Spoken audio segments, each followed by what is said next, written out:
Prepárate, porque lo que estás a punto de escuchar no es una simple biografía, es la disección de una herida que nunca cerró del todo. Hoy vamos a entrar en la oscuridad. Vamos a caminar por los pasillos fríos de la fama, donde dos niñas, apenas unas criaturas, fueron sacrificadas en el altar del entretenimiento para saciar el hambre de un país entero. Estamos hablando de una historia tejida, con hilo de oro, sí, pero también empapada en lágrimas de cristal, lágrimas que nadie vio, lágrimas que se secaron en la soledad de un camerino mientras afuera el público aplaudía a rabiar. Esta es la crónica definitiva, descarnada y brutal de dos leyendas, Rocío Dúrcal y Marisol, o mejor dicho, María de los Ángeles y Josefa. Pero no te confundas, esta no es solo la historia de su rivalidad o de su amistad, es la historia de una traición silenciosa. Hablamos de celos que carcomían el alma y de amores cruzados que destrozaron corazones mucho antes de que las cámaras se encendieran. Quédate porque cuando termines de ver esto jamás volverás a escuchar sus canciones de la misma manera. Vas a entender por qué sus miradas ocultaban tanta tristeza y cómo un escándalo póstumo amenazó con destruir el legado de la señora. Bienvenido al verdadero espectáculo. Antes de sumergirnos más profundo en esta trama, te invito a que te suscribas al canal Olor a Farándula, para no perderte ni un solo secreto de las vidas que marcaron nuestra historia. Y antes de continuar, déjame en los comentarios desde dónde nos estás viendo, me encanta leer cada uno de vuestros mensajes. Para entender el infierno, primero tienes que conocer el escenario, tienes que viajar conmigo en el tiempo, retroceder hasta esa España de la segunda mitad del siglo XX. No era un lugar fácil, era un país gris, aplastado por la losa de una dictadura interminable, un lugar donde el color parecía prohibido y la esperanza se racionaba. En medio de esa grisura, la gente necesitaba desesperadamente algo a lo que aferrarse. Necesitaban luz, necesitaban soñar que la vida podía ser diferente, más moderna, más brillante. Y fue ahí, en esa necesidad voraz de ídolos, donde la maquinaria del espectáculo encontró a sus dos víctimas perfectas. Imagina a dos niñas que no pidieron ser diosas, pero a las que el destino condenó a ser el espejo de toda una nación. Por un lado, tenías el torbellino, la fuerza de la naturaleza, Marisol, esa malagueña de ojos azules que parecía tener el mar metido en la mirada. En su rayo de luz, Marisol no solo hipnotizó al dictador, sino que puso de rodillas al pueblo llano. Ella era la alegría desbordante, el desparpajo andaluz que rompía con la rigidez del momento. Tenía una belleza casi sobrenatural, algo que no parecía de este mundo, convirtiéndose en el objeto de deseo inalcanzable de generaciones enteras. Y en la otra esquina del ring, creada para ser la contraparte perfecta, estaba ella, Rocío Dúrcal, Marieta, la madrileña que se coronó como la novia de España por excelencia. Si Marisol era el fuego salvaje, Rocío era la elegancia serena. Rocío encarnaba la voz educada, la dulzura infinita, esa promesa de un futuro de estabilidad burguesa que tanto ansiaban. Era la chica que toda madre quería para su hijo, la perfección hecha mujer. Pero la industria del entretenimiento, esa maquinaria cínica y patriarcal que tritura carne fresca sin remordimientos, no se conformaba con tener dos estrellas. No, eso no vendía lo suficiente. Necesitaban sangre, necesitaban conflicto. Así que se apresuraron a construir una narrativa cruel, una rivalidad a muerte fabricada en los despachos para vender más revistas y llenar más cines. Semana tras semana, publicaciones como Pronto o Lecturas alimentaban a la bestia, inventaban una enemistad encarnizada, comparando obsesivamente sus peinados, sus vestidos, el dinero que recaudaban en taquilla y, por supuesto, a los hombres que las pretendían. Te obligaban a elegir. En esa España dividida tenías que tomar partido, o eras de Marisol o eras de Rocío, no había término medio. Era una guerra civil de papel cuché diseñada para manipularte, para hacerte creer que estas dos jóvenes se odiaban a muerte. Pero déjame decirte algo, esa guerra era una farsa, una cortina de humo. Mientras tú leías sobre sus supuestos odios en la peluquería o en el salón de tu casa, la realidad era infinitamente más compleja y, a decir verdad, mucho más triste. Lejos de odiarse, María de los Ángeles y Josefa se miraron a los ojos y se reconocieron. No vieron a una rival, vieron a otra prisionera. Ambas sabían lo que era vivir en una jaula de oro. Ambas eran víctimas de una explotación infantil, sistémica y brutal. Eran niñas obligadas a trabajar como adultas, cargando sobre sus frágiles hombros la responsabilidad económica de clanes familiares enteros. Sostenían a una industria que no perdonaba el fracaso, que las exprimía hasta la última gota de energía. Esa conexión, nacida del dolor compartido, fue más fuerte que cualquier titular sensacionalista. Se conocieron siendo apenas unas adolescentes, cruzándose en los fríos pasillos de los estudios de cine y en esas galas benéficas interminables que el régimen organizaba para lavar su imagen de cara al exterior. Allí, entre bambalinas, empezaron a forjar un vínculo. Pero la verdadera conexión, esa que trascendió lo profesional para adentrarse en lo personal y en lo tormentoso, se fraguó un poco más tarde. Fue a mediados de la década de 1960. Madrid empezaba a despertar. Las noches de la capital se volvían interminables, vibrando al ritmo del pop y de la rebeldía, y el aire que prometía libertad. Fue en ese caldo de cultivo donde se formó un grupo inseparable, un grupo que años más tarde Celia Flores, la hija de Marisol, bautizaría acertadamente como los Cuatro Fantásticos. Imagínatelos, eran los reyes de la noche, Marisol, Rocío Dúrcal, Juan Pardo y Antonio Morales, a quien todos conocían como Junior. Eran insultantemente jóvenes, los más modernos, los más guapos y los más deseados del momento. Parecían tener el mundo a sus pies. Pero cuidado, porque las apariencias engañan y de qué manera. Bajo esa fachada de diversión juvenil y risas despreocupadas se estaba gestando un drama sentimental de proporciones operísticas, un enredo que marcaría el destino de Rocío para siempre y que sembraría en su corazón las semillas de una inseguridad crónica que la acompañaría hasta la tumba. Aquí es donde entramos en el terreno pantanoso, en ese primer gran escándalo privado que la prensa respetuosa de la época decidió silenciar, pero que se vociferaba a gritos en los mentideros de Madrid. La versión oficial, la que te contaron, vendía romances de cuento de hadas, pero la realidad era cruda, dolorosa y humillante. Rocío Dúrcal, nuestra dulce Marieta, se enamoró. Pero no fue un enamoramiento cualquiera. Se enamoró perdidamente, con una intensidad casi dolorosa, de Juan Pardo, el líder carismático y rebelde de los brincos. Para Rocío, Juan era el ideal romántico absoluto. Era el hombre por el que suspiraba en secreto y en público, el príncipe azul con guitarra eléctrica.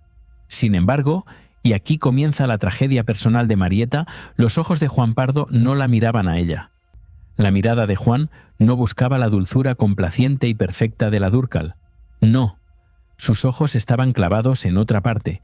Juan Pardo anhelaba el magnetismo salvaje, el misterio inalcanzable de Marisol. Se rumoreaba con la maldad propia de los círculos artísticos, esos rumores que hacen daño porque suelen ser verdad, que Juan Pardo rechazó a Rocío y no solo la rechazó, sino que lo hizo porque estaba completamente obsesionado con la malagueña. Marisol, por su parte, vivía su propio calvario personal bajo la férrea tutela de los Goyanes, pero aún así ejercía un poder de atracción devastador. Este rechazo por parte de Juan fue la primera gran herida sangrante en el corazón de Rocío. Imagínate el dolor de ser la novia de España, la mujer más adorada por el público, y sin embargo no ser suficiente para el hombre que amas. Fue una herida que trató de curar con el tiempo, poniendo parches, pero que definió su entrada a la adultez con un sabor amargo en los labios. Pero espera, porque la situación se enreda todavía más. Entra en escena la figura de Antonio Morales, Junior. La historia lo recuerda hoy como el eterno marido de Rocío, el compañero fiel. Pero en aquellos años locos de los 60, la verdad era muy distinta. Junior también bebía los vientos por Marisol. Sí, has oído bien, la niña prodigio tenía una fascinación tal sobre los hombres de su generación que eclipsaba a cualquier otra mujer que entrara en la habitación, incluida la propia Rocío. Existían rumores persistentes, confirmados veladamente décadas después por testigos de aquella época, de que Junior intentó cortejar a Marisol con insistencia antes de siquiera fijar su atención en Rocío. Marisol era el trofeo mayor, la obsesión de todos. Así que analicemos esto con frialdad. El matrimonio que años más tarde nos venderían como el epítome de la estabilidad conyugal, el ejemplo perfecto de amor eterno, nació, según las lenguas más viperinas y sensacionalistas del despacho, nació de la resignación absoluta. Piénsalo un momento. Quiero que seas honesto contigo mismo. Si tú estuvieras en esa situación sabiendo que eres la segunda opción, que tu pareja está contigo porque no pudo tener a quien realmente deseaba, ¿te casarías con esa persona sabiendo que en el fondo de su corazón late el deseo por tu mejor amiga? Quiero que me dejes tu opinión en los comentarios, porque es una decisión que define una vida entera. Rocío no podía tener a Juan, Junior no podía tener a Marisol. Se unieron dos soledades de lujo, dos segundos platos en el banquete del deseo. ¿Consolidaron una unión sobre cimientos de lealtad? Sí, pero también sobre sombras alargadas y fantasmas que nunca desaparecieron del todo. Es terrible pensar que, a pesar de esta dinámica tóxica, la amistad entre Rocío y Marisol no se rompió. Al contrario, se fortaleció. Quizás porque ambas entendían que eran parte de un juego cruel donde los hombres eran piezas intercambiables y ellas eran los trofeos que se exhibían. Llegó el año 1969, un año que marcó un punto de inflexión dramático con la boda de Marisol y Carlos Goyanes. Aquello no fue una boda, fue un espectáculo, un circo mediático multitudinario, diseñado meticulosamente por la familia del novio para rentabilizar hasta el último suspiro del artista. Rocío estuvo allí. Fue testigo del caos absoluto, de los desmayos de las fans histéricas y, lo más doloroso, de la tristeza profunda que se alojaba en la mirada de su amiga. Marisol no se casaba por amor, se casaba por inercia, por presión social, empujada por una maquinaria que no la dejaba respirar. Y para echar más leña al fuego, Carlos Goyanes, según se filtraría años después, sentía unos celos retrospectivos y enfermizos de Junior. Él sabía perfectamente que el ahora prometido de Rocío había suspirado por su mujer. Esa tensión subterránea, ese aire denso que se podía cortar con un cuchillo, siempre estuvo presente en las cenas y encuentros de las dos parejas. Era un secreto a voces, un matiz de morbo que añadía una capa de incomodidad a su amistad. Todos sabían, pero nadie decía nada. Sonreían para las fotos, brindaban con champán, pero por debajo de la mesa las corrientes de deseo y celos seguían fluyendo. Solo un año después, en 1970, Rocío Dúrcal dio el paso y contrajo matrimonio con Junior en el monasterio de El Escorial. Pero a diferencia de la boda de Marisol, la de Rocío estuvo marcada por una guerra familiar. Sus padres se opusieron frontalmente al enlace. Veían en Junior a un enemigo, a un melenudo aprovechado que venía a vivir del talento y del trabajo duro de su hija. Y siendo justos con la historia, no se equivocaban del todo. Con el tiempo, Junior abandonaría su propia carrera musical, dejando atrás sus sueños de estrella para convertirse en el gestor de Rocío. Y según algunos, no solo en gestor, sino en el carcelero amable de su carrera, controlando sus finanzas, sus contratos y cada uno de sus movimientos. Durante la década de 1970, las trayectorias de estas dos mujeres se bifurcaron de una manera tan radical que parecía que habitaban planetas distintos. Aunque sus almas, esas que habían compartido secretos en la oscuridad, siguieron conectadas por un hilo invisible, sus vidas públicas tomaron rumbos opuestos. Marisol inició su proceso de autodestrucción, o mejor dicho, de reconstrucción. Fue un camino doloroso, valiente y suicida para su carrera. Decidió matar al personaje para dejar nacer a la mujer, a Pepa Flores. Imagina el valor que hace falta para asesinar a la gallina de los huevos de oro con tus propias manos. Su militancia comunista, su puño en alto y su relación con el bailarín Antonio Gades fueron un bofetón en la cara de la España tradicional. Su rechazo frontal a la industria que la había explotado desde niña la convirtieron en una paria para la prensa conservadora. La tachaban de roja, de desequilibrada, de haber perdido el juicio. La niña de los ojos azules, la que cantaba canciones pías, ahora hablaba de libertad y de derechos de los trabajadores. El país no entendía nada, pero no podía dejar de mirar. Mientras tanto, Rocío Dúrcal optó por el camino opuesto. Eligió la senda del perfeccionismo obsesivo y la discreción absoluta. Mantuvo una fachada de normalidad burguesa impoluta, construyendo una imagen de esposa y madre ideal que ocultaba bajo 7 llaves sus propios infiernos domésticos. Rocío pulía los barrotes de su jaula dorada mientras Marisol intentaba cerrarlos. Pero la lealtad inquebrantable de Rocío hacia su amiga se puso a prueba de fuego en 1976. Fue el año en que estalló la bomba.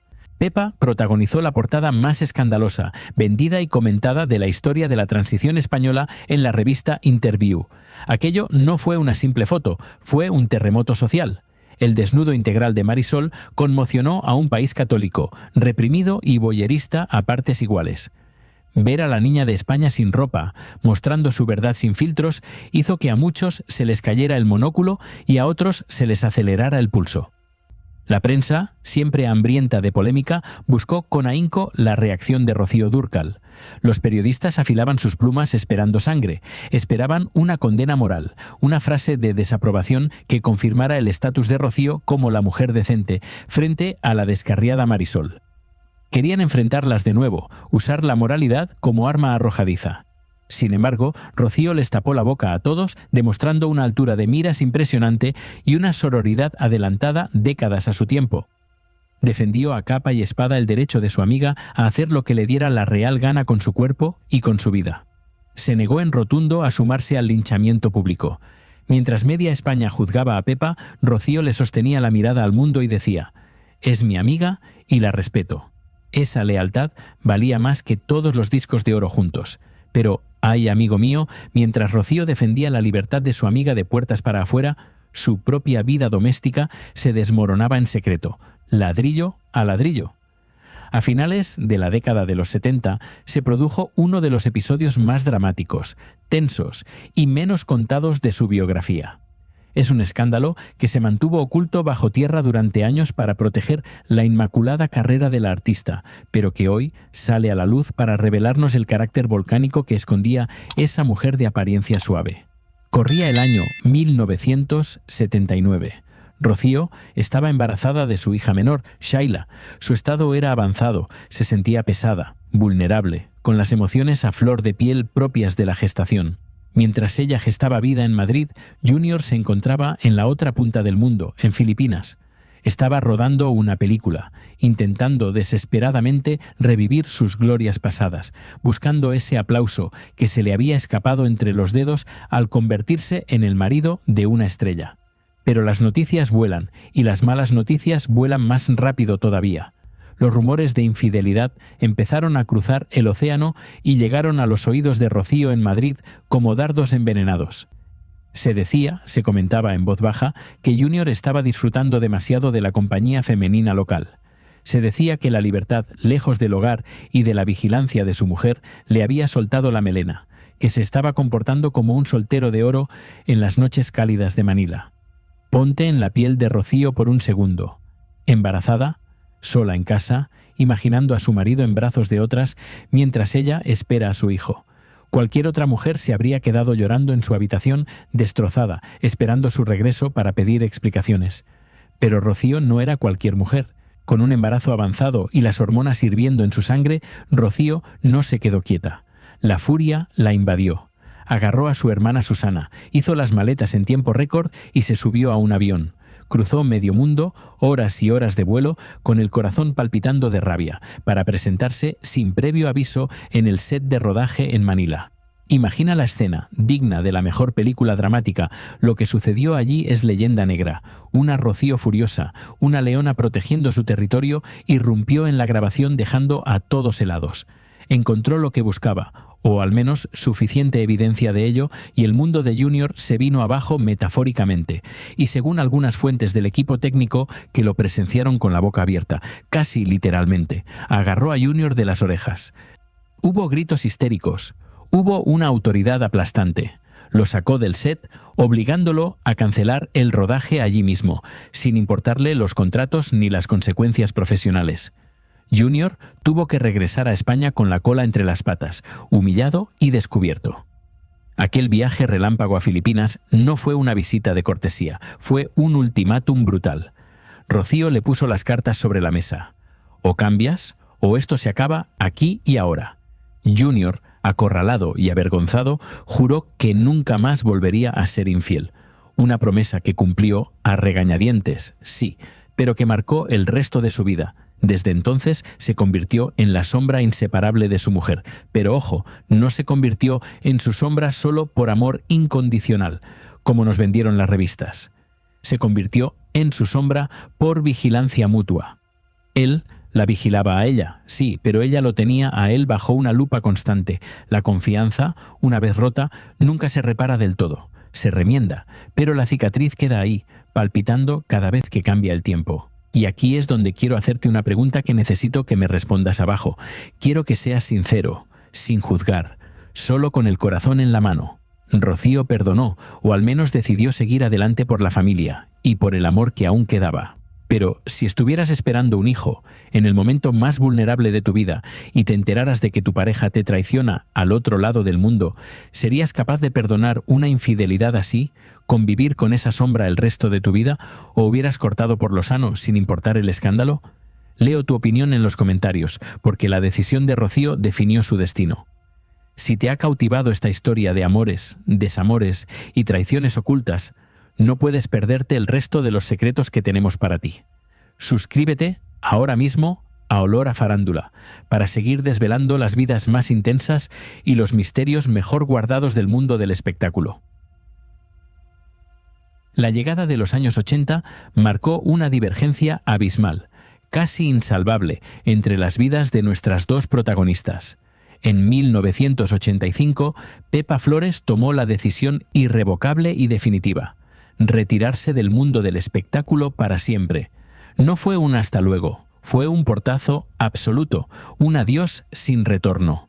Se recluyó en su Málaga natal, cortando todo vínculo con la vida pública, rechazando cheques en blanco y ofertas millonarias, en un suicidio mediático consciente y premeditado. Marisol tuvo que morir para que Pepa pudiera empezar a vivir, para poder pasear por la playa sin ser acosada, para poder ser una mujer anónima, dueña de su silencio y de su paz. Rocío, en cambio, vivió su resurrección artística más gloriosa y espectacular, cruzando el Atlántico para conquistar México. No lo hizo de cualquier manera, sino de la mano del genio, del divo de Juárez, Juan Gabriel. La alianza entre Rocío Dúrcal y Juan Gabriel la transformó en la reina absoluta de la ranchera, otorgándole un éxito que superó con creces su etapa de niña prodigio. Llenaba estadios, vendía millones de discos, era una diosa en tierras lejanas, una embajadora de la copla y el sentimiento español, elevando su figura a un Olimpo casi inalcanzable para cualquier otra artista de su generación. Pero incluso en la cima del éxito más deslumbrante, los escándalos la perseguían como perros de presa. La sombra de la tragedia nunca la abandonaba del todo. La relación con Juan Gabriel, intensa, pasional y casi simbiótica en lo artístico, terminó en una ruptura abrupta y misteriosa. De la noche a la mañana dejaron de hablarse, sumiendo a sus seguidores en una perplejidad dolorosa, mientras el silencio se instalaba entre los dos gigantes, un silencio que alimentó horas y horas de televisión y especulaciones morbosas. ¿Qué había pasado realmente entre la española y el mexicano? La prensa, como hienas hambrientas, se abalanzaba sobre cada migaja de información, intentando descifrar el enigma. La versión más escandalosa, la que se susurraba en los pasillos de Televisa y que persistió durante años como una leyenda urbana maldita, involucraba, una vez más, al mismo protagonista silencioso, Junior. Se rumoreaba con insistencia que Juan Gabriel sentía una atracción no disimulada por el marido de Rocío. Se decía que hubo miradas, insinuaciones, situaciones incómodas que provocaron la ira monumental de la Dúrcal, un volcán de celos y honor herido. Rocío, leal a su familia por encima del dinero y de la fama, cortó los lazos de raíz con el compositor que le había dado sus mayores éxitos. No le tembló el pulso. Si alguien amenazaba la estabilidad de su clan, esa persona quedaba fuera, por muy Juan Gabriel que fuese. Una vez más, Junior se convertía en el elemento discordante, en la piedra en el zapato de la vida profesional de Rocío. Era un patrón tóxico que se repetía una y otra vez desde los tiempos lejanos de los brincos, como una maldición que los perseguía, un recordatorio constante de que su unión, aunque fuerte, estaba tejida con hilos de sombra y sacrificio. Era la prueba de que, para Rocío, la familia y su honor estaban por encima de cualquier triunfo artístico, por grande que éste fuera. Durante los años 90 y principios de los 2000, la amistad entre Rocío y Pepa se mantuvo en la distancia, como un eco lejano pero constante. Se alimentaba de llamadas telefónicas discretas, de conversaciones largas en la madrugada donde recordaban viejos tiempos y reían de las locuras juveniles, compartiendo confidencias en la intimidad de su teléfono. Existía un respeto mutuo reverencial por las decisiones vitales de cada una comprensión profunda nacida de su pasado compartido. Pepa, desde su encierro voluntario en Málaga, observaba cómo su amiga seguía girando por el mundo, agotándose en escenarios lejanos, entregándose al público noche tras noche, un sacrificio que ella misma había rechazado. Y Rocío, por su parte, entendía y quizás envidiaba en secreto la paz que Pepa había conquistado al renunciar a todo. Envidiaba el poder ser libre, de no tener que sonreír cuando no te apetece, de no tener que estar perfecta las 24 horas del día para un público insaciable. Lo que viene ahora es el capítulo más doloroso y oscuro de esta historia. Aquí es donde el cuento de hadas se rompe definitivamente en 1000 pedazos, donde la muerte hace su entrada triunfal y donde la codicia amenaza con mancharlo todo, dejando cicatrices imborrables en el alma de los que quedaban. Pero la tragedia, esa sombra oscura que a veces se disfraza de mala suerte, estaba acechando a la vuelta de la esquina. Llegó el año 2001. El mundo cambiaba vertiginosamente, pero para Rocío el tiempo se detuvo con una palabra maldita. Le diagnosticaron un cáncer de útero, una enfermedad cruel y silenciosa, que ella decidió enfrentar no como una víctima, sino como una guerrera espartana, con una dignidad férrea que asombró a propios y extraños. Pero, fiel a su estilo, la gestión de la enfermedad fue otro ejercicio magistral de ocultismo mediático.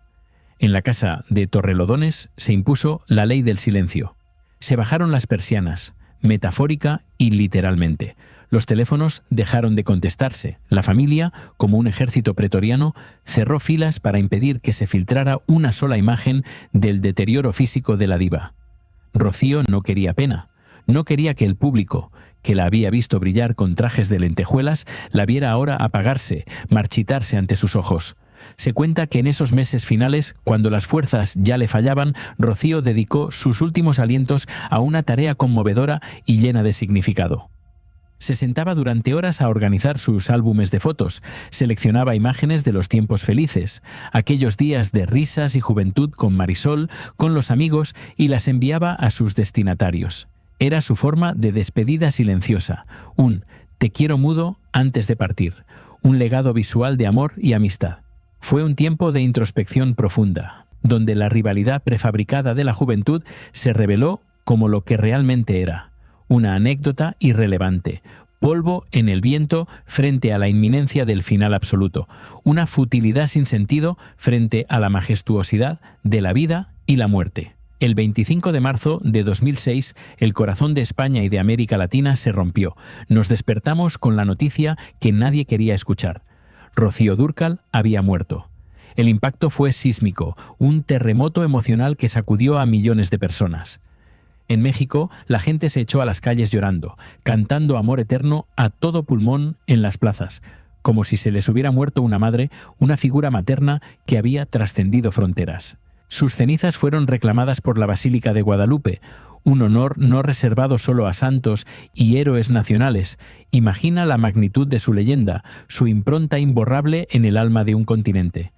En Madrid, la Capilla Ardiente fue un desfile interminable de personalidades, políticos, artistas, gente que quería salir en la foto y llorar ante las cámaras, un circo del dolor donde la hipocresía a menudo desfilaba disfrazada de condolencia, pero en medio de ese mar de luto público hubo una ausencia clamorosa, un vacío que gritaba más fuerte que cualquier presencia. Marisol no apareció. La prensa sensacionalista, siempre buscando el morbo incluso en la muerte, intentó vender su ausencia como el último capítulo de su supuesta frialdad o de esa rivalidad inventada. Titulares maliciosos preguntaban, ¿cómo podía no despedirse de su amiga del alma? ¿Tanto rencor había? La verdad, sin embargo, era mucho más profunda y coherente con la ética de Pepa Flores. Ella era incapaz de someterse al escrutinio de las cámaras, al circo del dolor televisado donde cada lágrima se cotiza y se analiza con lupa. Pepa vivió su duelo en la soledad absoluta de su hogar en Málaga, lejos de los focos y de las miradas indiscretas. No hubo declaraciones públicas, no hubo exclusivas, no hubo lágrimas fingidas ante los fotógrafos, solo hubo un gesto.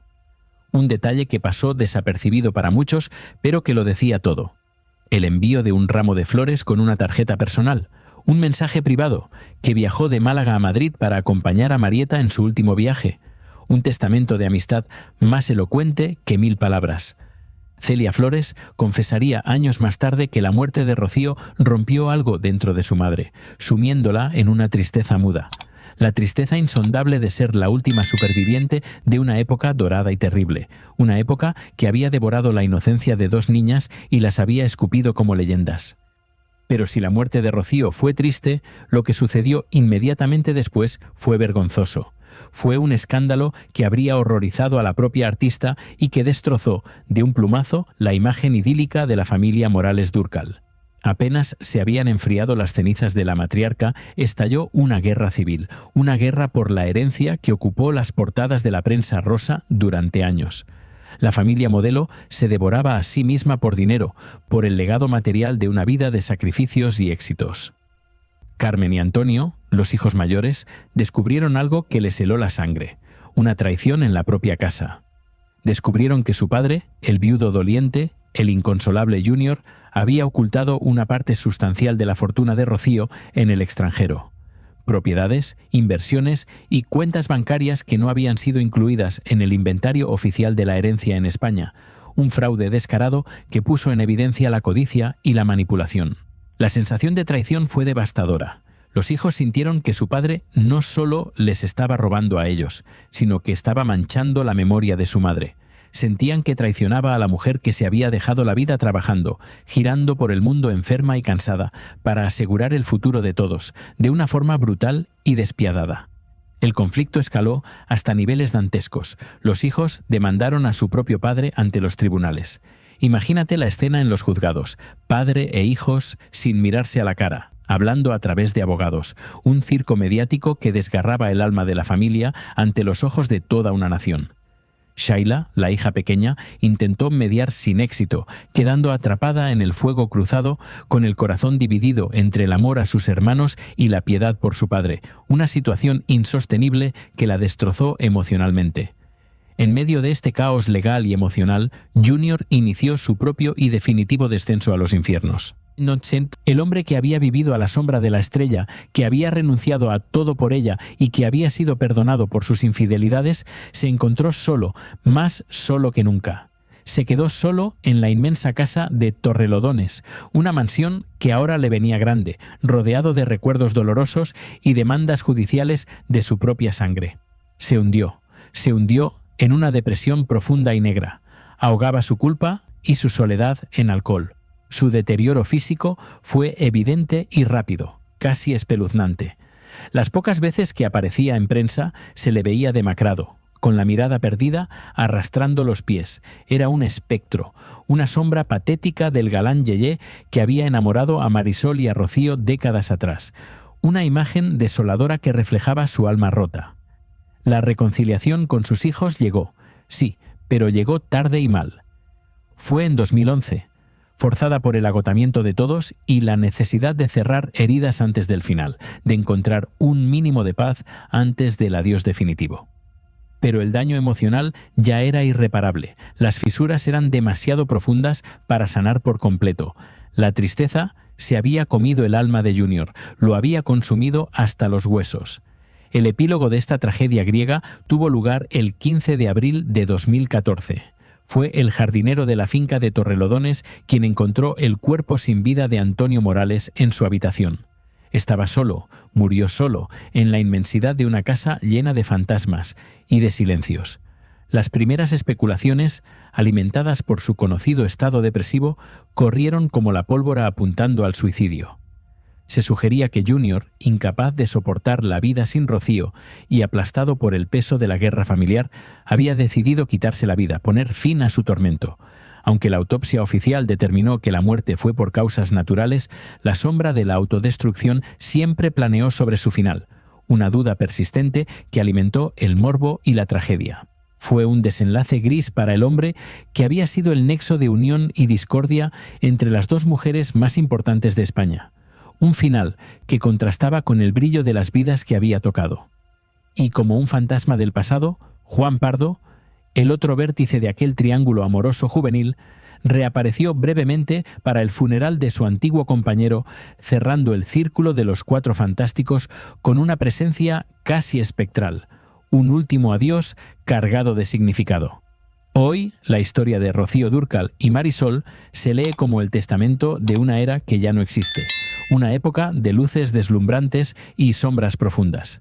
Mientras Pepa Flores resiste en su fortaleza de silencio en Málaga, convertida en un mito viviente que se niega a ser consumido por la maquinaria del espectáculo, Rocío permanece en los altares de la música, su voz inmortal resonando en los corazones de millones.